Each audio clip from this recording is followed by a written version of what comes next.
25 years ago, a madman in a game development team developed a character and a story.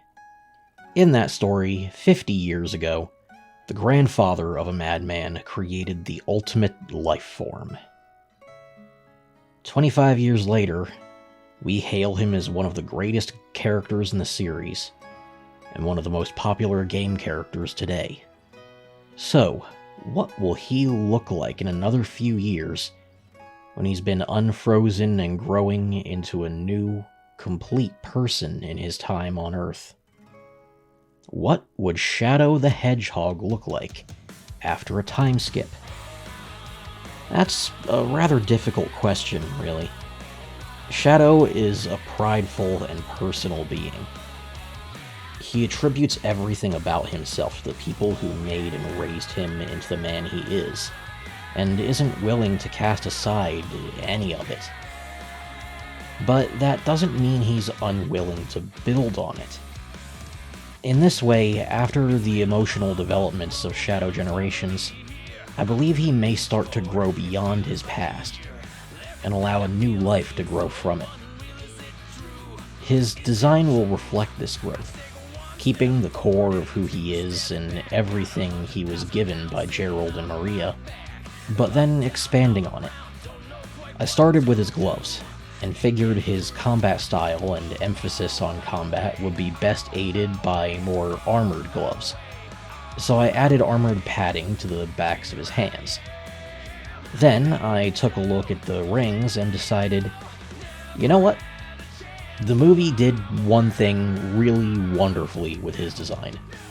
Differentiating his inhibitor rings from the standard gold rings just makes sense.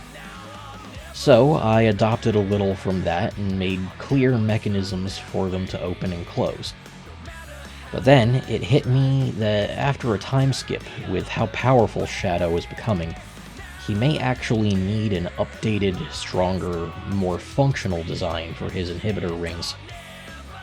As such, I have them essentially double layered, with a glowing indicator ring around the middle of them that shows when he has the optimal chaos energy charge to use chaos control, resulting in them glowing green.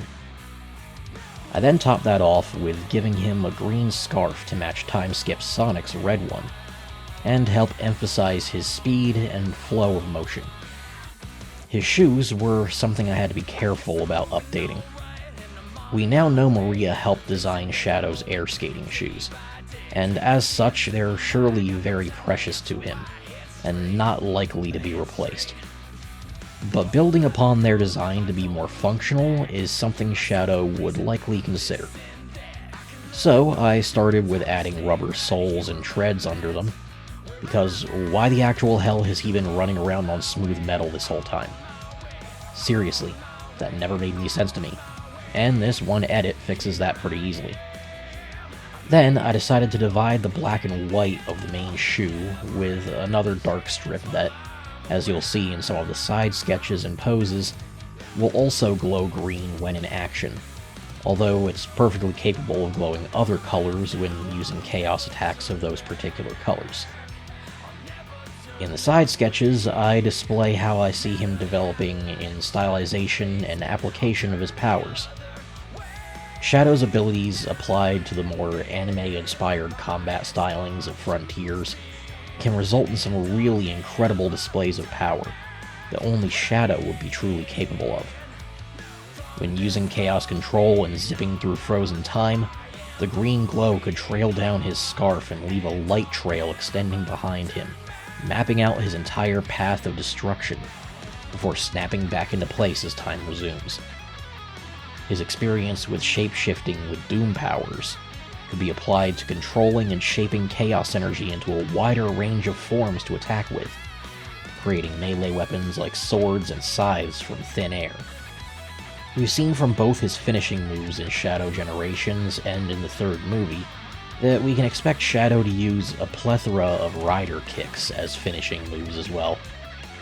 Sonic certainly always felt like a friendlier, more Super Sentai kind of guy himself, so Shadow adopting a rider kick just feels like a natural extension of that, and the devs seem to agree.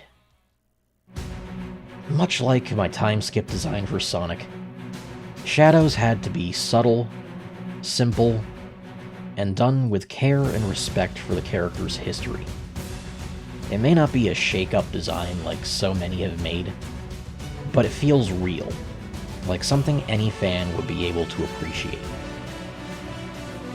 So, that's the leader of Team Darkdown. This is the Envoy of Kairos signing out. Thanks for watching, guys. Next time, I'll be stealing your attention as we go over the world's greatest thief.